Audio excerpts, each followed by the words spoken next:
If the old adage rings true that defense wins championships, the 2013 Iowa Western Reaver football team is on their way. After a less than ideal day for a game in Week 5, Iowa Western and the College of Dupage were treated to a beautiful last day of summer in Council Bluffs on September 21st, perfect for the inaugural bike day and the annual IWCC family picnic.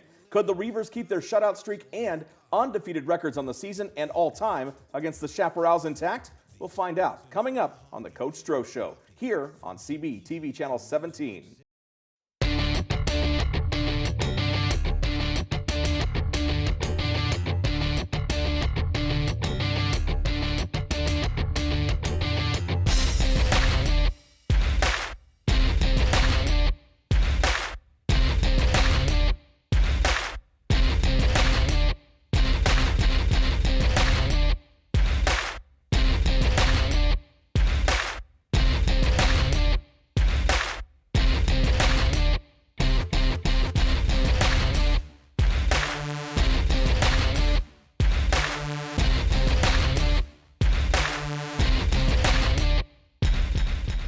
Hello and welcome to the Coach Stroh Show on CBTV Channel 17. I'm Jake Ryan, joined by the head coach, Iowa Western head football coach Scott Strohmeyer.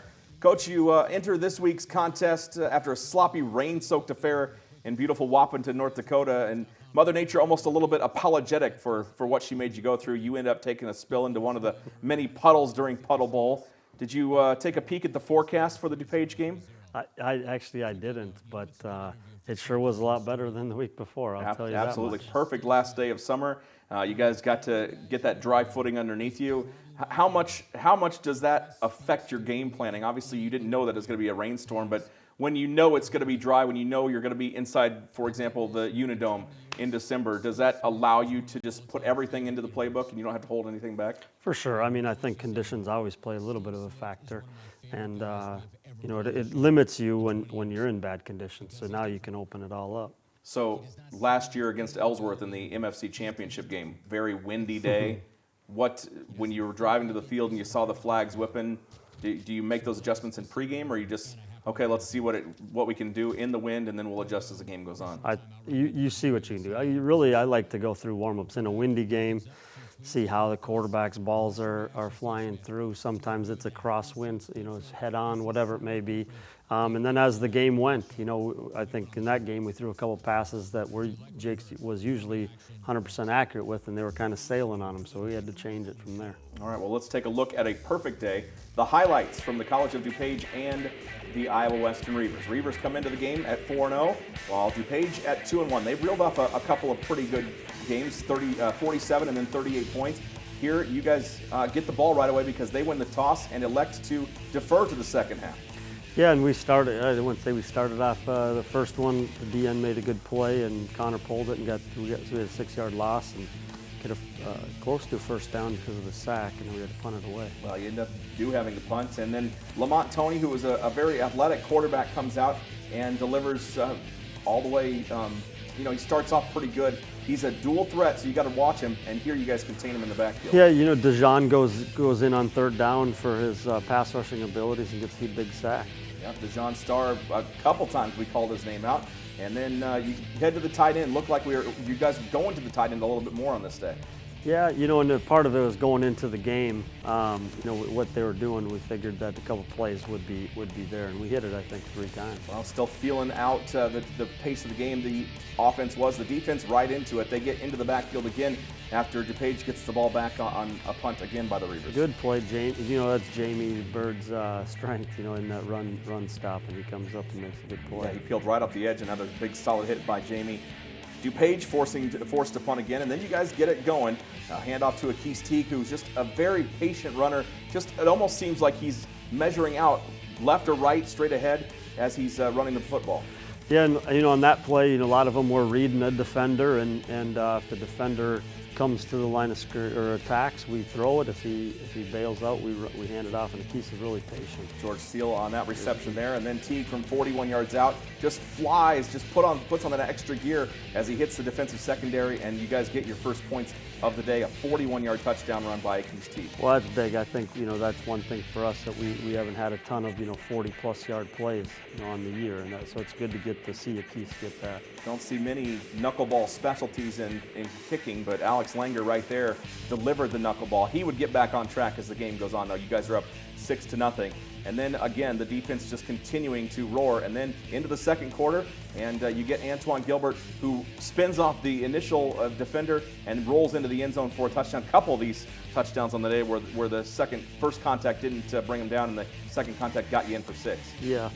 And Connor went through his progression real well, and defensively, our kids knew that play was coming, and they over pursued it and got a big play there. Here's the pitch out. They tried this a couple times as well. Pretty good gain here for Dontrell Chance, and you guys, well, bending, but as we will see by the final score, never broken this one. There's a good run again, and Lamont Toney just scrambling for his life all game long. This time got caught by the edge of his shoulder pads and flung down. It almost seems like some of your guys grab a hold of him and have no problem just putting him right to the turf. Yeah, well, they're rallying to the ball. We got 9, 10, 8, 9 guys rallying to the ball there. You're gonna do really well defensively rallying. How about this kick? A hang time like Michael Jordan. It hung up there forever and comes up way short. You see that wind out of the south really holding it up there, and it comes up short. So you guys maintain your shutout streak. You came in at, I believe, 9 straight quarters. So again, DuPage with the ball, and they will continue to move it again on their 5th drive. Trayvon Harris, a big 27-yard gain on that play. That was a great throw and catch. I mean, David Jenkins was in good position. It took a perfect throw and a good catch, and they made it. Trayvon Young, one of the stars of the day as well on the pursuit. He brings down Toney for a no gain there, and then this time it is smacked away by Dan Henry. Yeah, I mean, we're playing extremely well defensively, all phases of it, and secondary linebackers are playing together, and we need to continue. Another big run here gets you moving the ball. He's, again, just a very strong runner. How is his backup, Austin White, fitting into things? Well, I think, he's still, getting the hang of everything, but he's coming along. It's a 1-2 punch, and, we really didn't get anything clicking completely offensively to be able to rotate guys through, but you'll see it as we get going here. See Tay's first interception of the day, a very similar play to the one that he threw against Science in Wahpeton. This time it is Brevard on the scramble, and Connor, a pretty good runner too. He's not your running quarterback though, and Tay, when he comes in, he gives you more of that handle, but Connor can surprise some teams, just like Jake Waters did as well. And Connor is a good runner. It's not like he can't run. We just choose not to run him as much as Tay. Your body can only take so many hits, and Tay's a little bit bigger frame. He maybe can take a few more than Connor can, but they both can, and you'll see them here in the next few weeks. We need them both. Well, Tay would come in and he would play a fair share. The J.D. Colgett got into the game. We'll take a look at all those second half highlights. You go into the half up 13-0.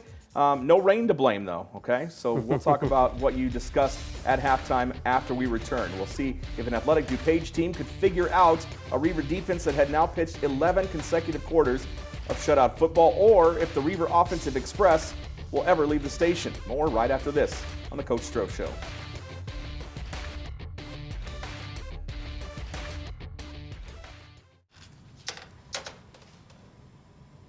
Wow, these are really good.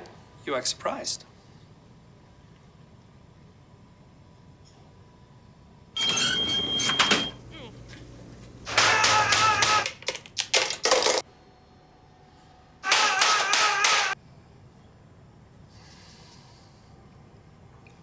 Practice makes perfect. You don't have to be perfect to be a perfect parent. There are thousands of teens in foster care who don't need perfection. They need you. I'm one unlucky guy. The chance of being involved in a robbery is 1 in 757. The chances of being struck by lightning, 1 in 750,000. Please fasten your seatbelts for unexpected turbulence. The chances of being a victim in an airline crash, 1 in 29 million. Hey, could I get some peanuts? The chances of being involved in a car crash are far greater than lightning strikes and plane crashes. And if you are texting while driving, your risk of crash increases 23 times. Now, I may be an unlucky guy, but I don't have to be part of that statistic, and neither do you. Drive responsibly.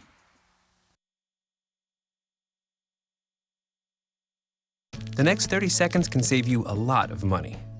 Just do your laundry in cold and stick to full loads.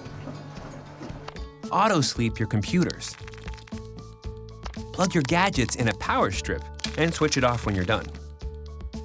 Headed out? Turn back your thermostat by 10 degrees. And drive sensibly. The more energy you save, the more money you save. Find other great tips at energysaver.gov. We're back in the studios of CBTV 17 on the campus of Iowa Western in Council Bluffs. You've got the Coach Stroh Show, third-ranked Iowa Western up 13-0 at halftime against the only other team in the Midwest Football Conference that doesn't struggle to score, the College of Dupage. Coach, what adjustments did you make at halftime of this ball game? Well, I think offensively at this point, I think we really shot ourselves with some penalties. Not, it was a missed assignment. If it was a block, a misread, maybe not a very good throw, a wrong route, and that was the biggest thing that I tried to stress is you can't be a championship caliber team with those mistakes, and that's really why we're up only 13-0. Defensively, we played pretty well. I felt there was a couple assignment errors that maybe gave them some bigger plays, but they never scored on them. And knowing what was coming ahead, that was my biggest thing. You can get away with that sometimes in some other games, but the big ones, those ones will get you beat. Let's take a look at the second half of this game. Iowa Western up 13-0 as the second half begins. And we are off and running with those second half highlights. You guys get DuPage to shut down on their first drive, get the ball back, and then a quick pass to Geronimo Allison, who has been relatively quiet in the last couple of games. And then another handoff this time. How many tackles did you count there? 5 or 6 that they just could not make. A Keys Teague into the end zone, and just like that, you guys are up 19-0. Well, that was a big one. He's had a heck of a day running football, and you can see he's elusive. He makes people miss. How about this one? Look what I found by Ryan Langford off the tip ball, and he's in for the pick 6. This time, you're up 26-0, and like Russ said during the broadcast, Russ goes, I don't even think he knew it was there. And you saw Ryan kind of pirouette almost, and it ends up in the crook of his arm. Yeah. Perfect timing, and he was already aimed the right direction to run it for the touchdown. You need a little luck sometimes, I guess. But like you said, defensive for the way they played, they deserve to get a touchdown. This extra point is blocked, and the lead stays at 26-0.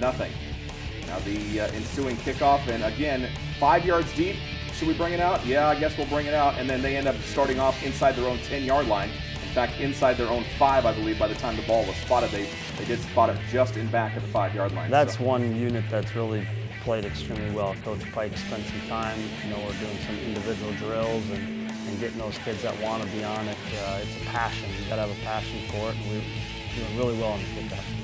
There's another tackle made by the Reivers secondary coming up on the run game, and they continue to pursue DuPage all game long, and really just the performance of the defense has been exceptional. You talked about the special teams, but the defense, obviously they've been pitching the shutouts, but here you go again, pursuit to the football and no slowing people down. Yeah, and Travanis, he's such an athletic defensive end. He's long and rangy, and had a couple of big plays. Weren't so sure what kind of depth you would have coming into the season at that defensive line, but they've turned out to be pretty good from starter to second team to even a couple of the third teamers coming in. Yeah, exactly. And their kids are getting better. They're developing. Here you go, a roll over the back of the defender by Geronimo Allison as he makes the catch at about the 1 and then kind of never hit the ground, just rolls on in for the last touchdown of this third quarter. And Geronimo getting on the scoreboard again, that's a good sign to see. Exactly, and that was a good throw, really nice catch. It was good to see Geronimo go up and get one and get a touchdown.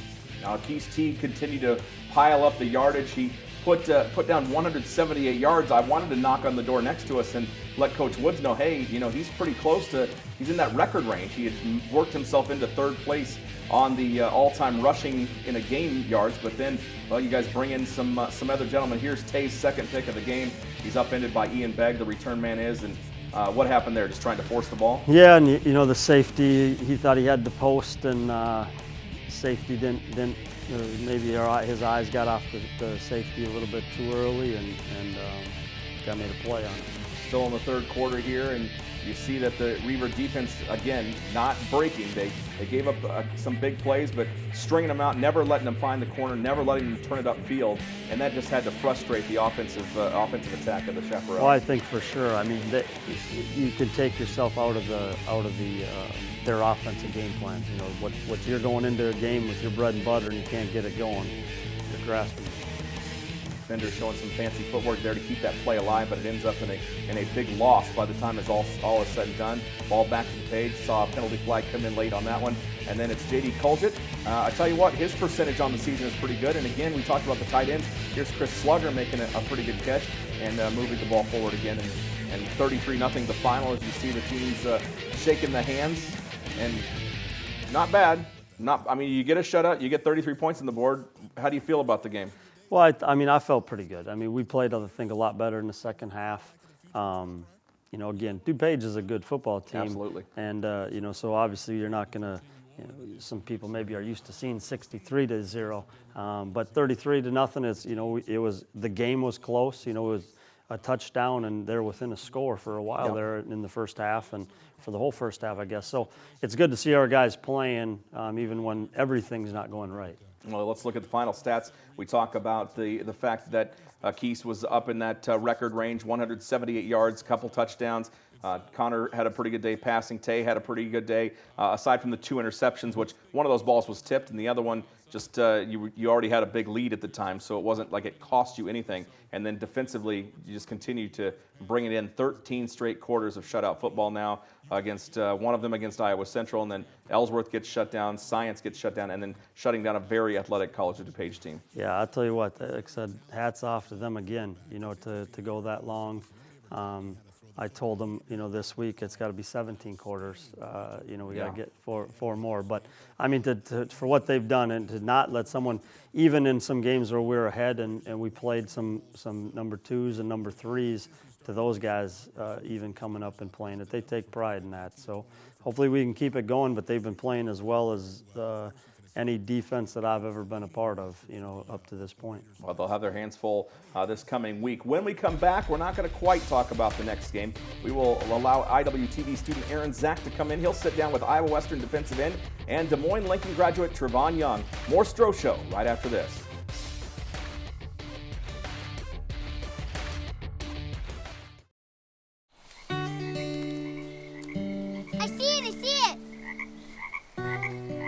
There are some moments only the forest can inspire.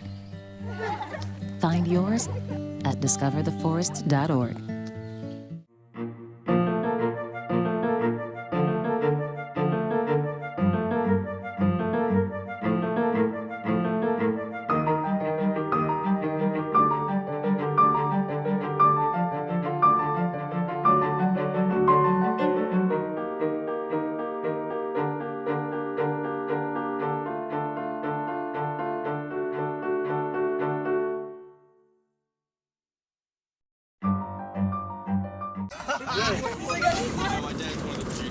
The average text takes your eyes off the road for nearly 5 seconds. Stop the texts. Stop the wrecks. Visit us at stoptextsstopwrecks.org. The Coach Stroh Show continues here on CBTV 17. I'm Aaron Zach, joined by defensive end Trevon Young. Thank you for joining me today, Trevon.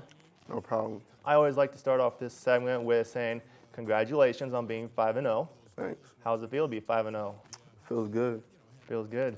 The dark side has shut out 3 consecutive teams in a row. How do you plan on doing that again against a tough Georgia military? Well, just continue to do what we're doing. Run to the ball, you know, just keep to the game plan. You had a pretty good game yourself on Saturday. You had 3 tackles, all for losses, for a combined 20 yards. How do you plan on repeating that, if not do better in the next game? Well, I didn't even know I had those stats, but just run to the ball, stick to the game plan. That's it. How do you, before each game, each player has their own mental frame of mind and to get prepared. What's yours? I just listen to music, just try to talk to my teammates, get hype a little bit. Before we came on the air, you said you like rap music, right? Yeah. What kind of rap music do you like? Listen to Lil Wayne, Drake, just all the That's all the rap mostly. Do you like, what's your favorite, though? Like Lil Wayne, what's favorite song or rap do you like of Lil Wayne? The Dedication 5 just came out. That's a pretty good album. Yeah. What's something people don't know about you that you would want them to know? Well, I'm from Des Moines.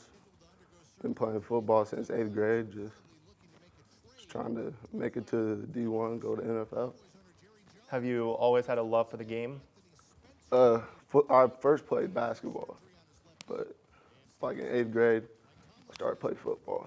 So what position did you play in basketball? I played center. Really? Yeah. So did you get like any slam dunks or anything like that? Oh yeah, I was dunking on people. Yeah, pretty easily actually. So what, if you do get a scholarship to any D1 school, what would you want to go, or where would you want to go to? I was thinking somewhere in the Midwest so I could stay close to my family and stuff. But if I get a good offer from a school far away, I might have to take it. Right. Yeah. And then who's your favorite NFL team? Probably the 49ers right now. The 49ers, Yeah, huh? they're looking pretty good. Kaepernick doing I'm kind of a bandwagon, so. Oh, are you? Yeah. What do you like? Kaepernick is having a pretty good year so far. What do you think? He's pretty good. He's fast. He's got an arm. He's got a rocket, so probably gonna be pretty good. So, if after your football career is done, what do you plan on doing? Honestly, I haven't even thought about that yet. I'm just focused on football right now. That sounds like a good plan to me. Yeah. I want to thank you, Trevon, for joining me today. Yeah, no problem. Coming up after the break, the voice of the Reivers, Jake Ryan, sits down with Coach Stroh to talk about what's next for the second-ranked Reivers. We'll be right back.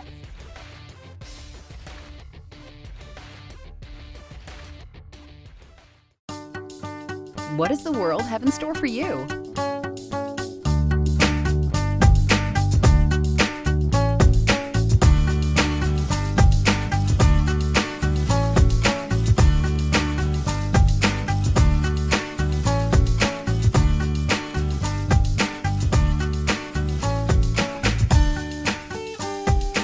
It's all here. Iowa Western. The world is waiting. Live with a human for a while and you get to know a few things. Like, I know she's actually not a morning person. I know she does strange tricks for no treats. I know that water makes her howl like crazy. I even know how the floor stays so clean. She's quick. But the one thing I will never for the life of me know is how she gets so tiny and inside that box. Natalie, how do you get so tiny? NFC, AFC, offensive linemen, defensive tackles, quarterbacks, and cornerbacks are all working with United Way for a million little reasons. The kids of our communities. To ensure their academic success all the way to graduation day. You see, it takes about 12 years to create a graduate, but it takes the same time to create a dropout. And the difference between a kid becoming one or the other could be a professional athlete, or it could be you. Studies showed the earlier we get to kids, the better their chances. So become a United Way volunteer reader, tutor, or mentor, and make a difference in the life of a child, for the life of that child. Give. Advocate. Volunteer. Live united. Join your favorite NFL players. Take the pledge. Go to unitedway.org. We're back to wrap things up here on the Coach Stroh Show on CBTV Channel 17. You heard Aaron Zach say it. Now the number 2 team in the latest NJCAA polls. Iowa Western improving to 5-0 as the defense posted school record 3rd consecutive shutout. More importantly, a perfect sweep through the first half of the conference schedule. Coach, do you feel like your team has made the right impression and the right statement through the first half of the Midwest Football Conference schedule? Well, I hope we have. I mean, we won. We ran the table through it, and obviously the second time through is going to be a little bit different. You know, everybody's going to make some adjustments, but for the most part, pleased. You know, I'm sure teams aren't necessarily looking forward to you know, the next opportunity, but at the same time, you know, we're getting better too, you know, in some areas. Well, you're gonna have to work on it. Gave up 10 points through the first 4 games of the conference schedule, so Iowa Central, the only team that scored any of the last time they scored was a field goal in the 3rd quarter of that game. That was the first conference game of the season. Now you get 2 away the MFC will have action this weekend against DuPage, Science, Ellsworth, and Iowa Central, but they'll be playing each other while you will be on the road taking on a very tough team. They roll in at number 5 this week, Georgia Military. The Bulldogs I would argue that they gave you the most competitive game of the season during the regular season last year. It was still a 20-point win. 55-35 was the final at Titan Stadium. This time you get to go down to Milledgeville, and apparently it's a stadium that's been in use. It's one of the oldest continuous use stadiums in the United States. Really? Yes, and a natural grass surface. So hopefully dry skies. I haven't looked at the forecast for Milledgeville on Saturday, but you've got your hands full. We do. I mean, like I said, last year, they do some different things defensively that have to change a lot of what you do offensively in blocking assignments and different things like that. But Coach Williams has done a great job at GMC. I mean, they've always been a dominant program. They got great athletes. We're going to have our work cut out for us. But like I told our team after our game on Saturday and on Sunday, I said, if you can't get up for this this game, I don't know if you're ever going to be able to get up to play college football, because it's a 2 versus 5, very talented. Both teams are very talented, and now we're going to see where we stand. Well, like we said, the big one comes up on Saturday. Number 2 versus number 5. We've had it circled for quite some time. Is it finally? You breathe a sigh of relief being allowed to talk about this game now? You want to stay with that coach speak, one game at a time, and finally here it is, Georgia Military on Saturday. Well, for sure, and I think everybody, our team included, to fans, to when you've seen our schedule coming out, and after the Trinity Valley game, that one's looked at. You do want to take it one game at a time, but at the end of the day, like I said, I knew our guys were peeking at it, and just so you don't have a hiccup prior to this one. But like I said, here you are. Now we can talk about it, and I feel good about talking about it. I don't have to pretend like I'm not, haven't heard about it. So, but we're excited. It's going to be a great challenge. Now, first of 3 straight road games. You get Georgia Military this weekend, Arkansas Baptist the following weekend on the 5th, and then back into conference play on the 12th. That will be the battle for the Kinney Cup, and we'll talk all about that. Maybe bring it in and set it right here between the chairs for that show, all right? We can do that. All right, Coach. That wraps up this edition of the Coach Stroh Show. For everyone outside of the area, we'll have Saturday's game on ihigh.com in a perfect world, and we'll also stream that audio broadcast on 897theriver.com. If you're in the area, make sure you tune into 89.7 FM. That is 89.7 The River, although during the season, I like to call it the Reaver. That's the radio home of the Reivers. Home and away, 11 a.m. pregame, a high noon kick, perfect for the showdown between the 2nd-ranked Reivers and the 5th-ranked Bulldogs of Georgia Military. Thanks again to everyone involved in today's program, Coach Strohmeyer, Trevon Young, and of course our great IWTV crew for putting the show together today, and most importantly to you for tuning in to CBTV Channel 17. I'm Jake Ryan, signing off until next week. As always, go Reivers.